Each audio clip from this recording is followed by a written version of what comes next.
Hello. ചുമ്മാ ഇരുന്നപ്പോൾ ഒരു മോഹം കുറച്ച് പാസ്ത കഴിക്കണമെന്ന്. എന്നാൽ നമുക്ക് ഉണ്ടാക്കിയാലോ? അപ്പോൾ അതെ സാധനം അടപ്പിക്ക് കയറ്റിയിട്ടുണ്ട് ഞാൻ. ഇനി നമുക്ക് കുറച്ച് നേരം വേവിക്കാൻ വെക്കാം. അത് വെന്ത് വരുന്ന ടൈമിൽ നമുക്ക് കുറച്ച് ക്യാരറ്റ് അരിഞ്ഞെടുക്കാം, പിന്നെ ബീൻസ് കുറച്ച് കട്ട് ചെയ്തെടുക്കാം. എന്നിട്ട് അതും നമുക്കൊന്ന് വേവിച്ചെടുക്കാം. അപ്പോൾ ഞാൻ അതിന് വേണ്ടി ഇവിടെ എടുത്തിരിക്കുന്നത് വെളുത്തുള്ളി, ക്യാപ്സിക്കം, സവോള, തക്കാളി. അപ്പോൾ നമ്മുടെ പാസ്ത ഇവിടെ വേവിച്ച് സെറ്റാക്കി വെച്ചിട്ടുണ്ട്. ഇനി നമുക്ക് 2 തക്കാളി കട്ട് ചെയ്തെടുത്തിട്ട് അതൊന്ന് മിക്സിയുടെ ജാറിലിട്ട് അടിച്ചെടുക്കാം. അപ്പോൾ നമ്മുടെ ക്യാരറ്റും ബീൻസും ഇവിടെ സെറ്റായി വന്നിട്ടുണ്ട്. ഇനി നമുക്ക് ചൂടായ ചട്ടിയിലേക്ക് കുറച്ച് എണ്ണ ഒഴിച്ച് കൊടുക്കാം. കട്ട് ചെയ്തിരിക്കുന്ന വെളുത്തുള്ളി ബാക്കിയുള്ള സാധനങ്ങളും കൂടിയിട്ട് ഒന്ന് വഴറ്റി കൊടുത്തതിന് ശേഷം കുറച്ച് മുളക് പൊടി ഇട്ട് കൊടുക്കാം. പിന്നെ അതൊന്ന് മിക്സ് ചെയ്ത ശേഷം കുറച്ച് ഇടിച്ച് വെച്ച കുരുമുളക് പൊടി അത് ഇട്ട് കൊടുത്തതിന് ശേഷം നമുക്ക് കുറച്ച് മല്ലിപ്പൊടി ഇട്ട് മിക്സ് ആയതിന് ശേഷം ജാറിൽ അടിച്ച് വെച്ചിരുന്ന തക്കാളി ഇട്ട് കൊടുക്കാം. അതിനുശേഷം കുറച്ച് വെള്ളവും കൂടെ ഒഴിച്ച് കൊടുക്കാം.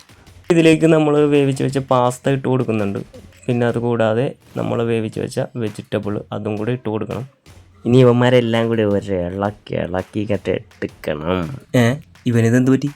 കുക്ക് ചെയ്തതിൻ്റെ സന്തോഷത്തിലാണ് അല്ലെങ്കിൽ വിശന്നിട്ട് തലക്ക് വട്ടായതാണ്. പാവം നല്ലൊരു ചെക്കനായിരുന്നു. ഇവന് ഈ ഗതി വന്നല്ലോ. ഇനി ഇതിലേക്ക് വേണ്ടത് നമുക്ക് 2 മുട്ടയാണ്. ഇവന് അസിസ്റ്റൻ്റ് എടുക്കണം കേട്ടോ. അങ്ങനെ മുട്ട 2 പൊട്ടിച്ചിട്ടതിന് ശേഷം നന്നായിട്ട് മിക്സ് ചെയ്ത് കൊടുക്കണം.